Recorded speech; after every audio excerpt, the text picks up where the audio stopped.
Le Miracle Morning, tu connais? Est-ce que ce serait pas un truc bon acheté à la poubelle?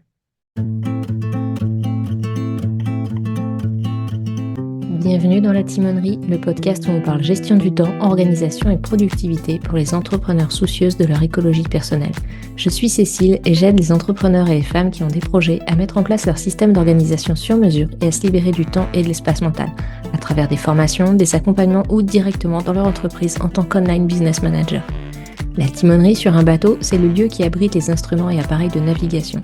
Et ce que je veux avec ce podcast, c'est te donner des outils, conseils et partage d'expériences concrets pour avancer efficacement et sereinement vers tes objectifs, tout en respectant tes aspirations et ton mode de fonctionnement, loin des contraintes et des règles du jeu imposées par les injonctions extérieures.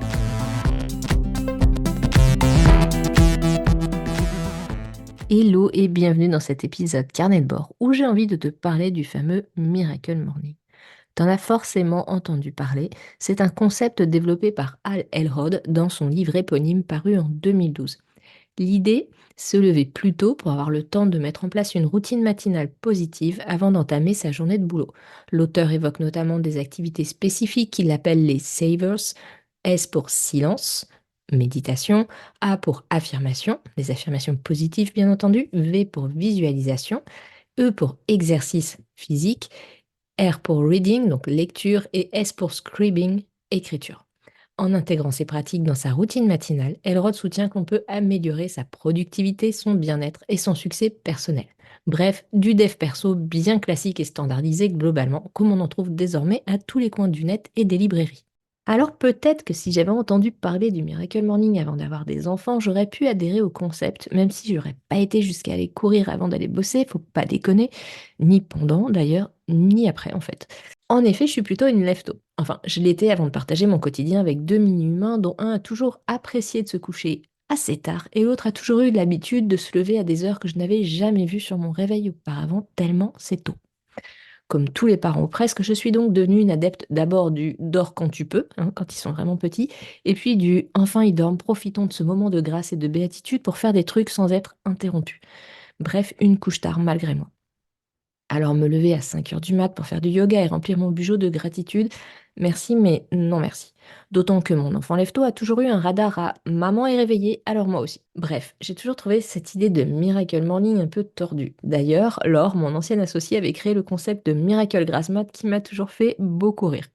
Al Elrod a beau dire, il y a plein de situations dans lesquelles sa méthode ne fonctionnera pas. Déjà, si tu as besoin de te coucher tard. Alors, je parle pas de scroller sur les réseaux pendant des heures et te rendre compte qu'il est minuit.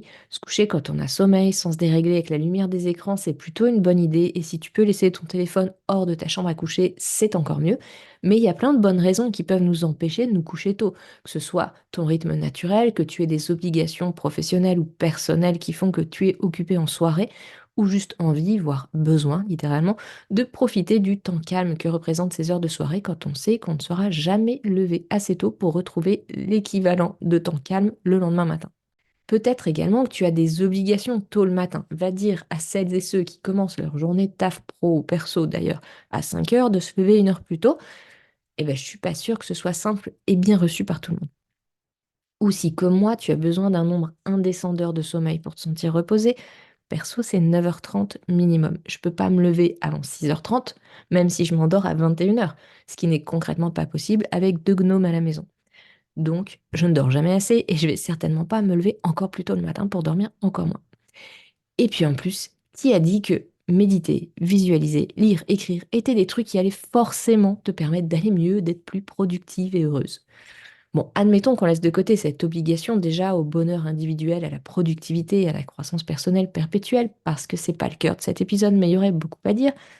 Mais si ça va pas, si tu as besoin d'aller mieux et que tu as envie de plus de bonheur, d'être plus efficace, bah commence par bien dormir et prendre soin de toi avec des choses simples qui te font envie et qui correspondent à ton rythme et ton mode de vie.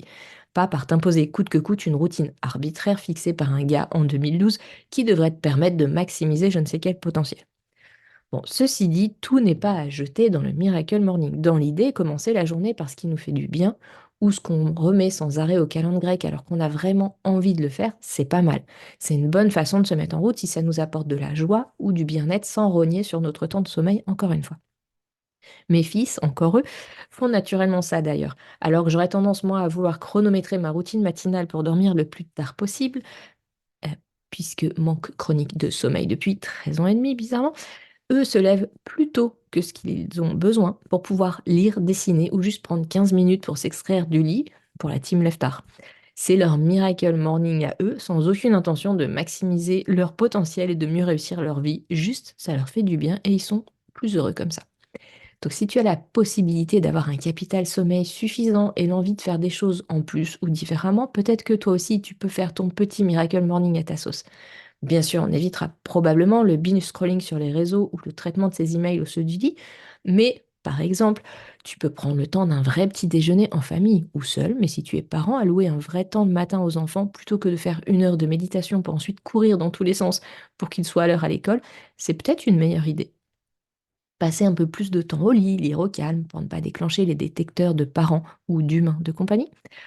Dessiner, faire du sport, voire méditer ou écrire si c'est ce qui te fait du bien ou que tu as vraiment envie de réaliser, ou juste écouter les oiseaux chanter, je ne sais pas. Toute autre routine matinale adaptée à toi, tes besoins de sommeil et tes préférences quant à la manière de démarrer la journée.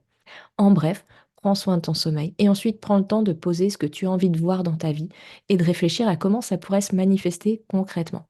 Alors tu pourras peut-être y faire de la place le matin au saut du lit plutôt que de garder ça pour les moments où tu es moins frais ou fraîche dans ta journée. Et toi, es-tu adepte du Miracle Morning? L'as-tu adapté à ta sauce?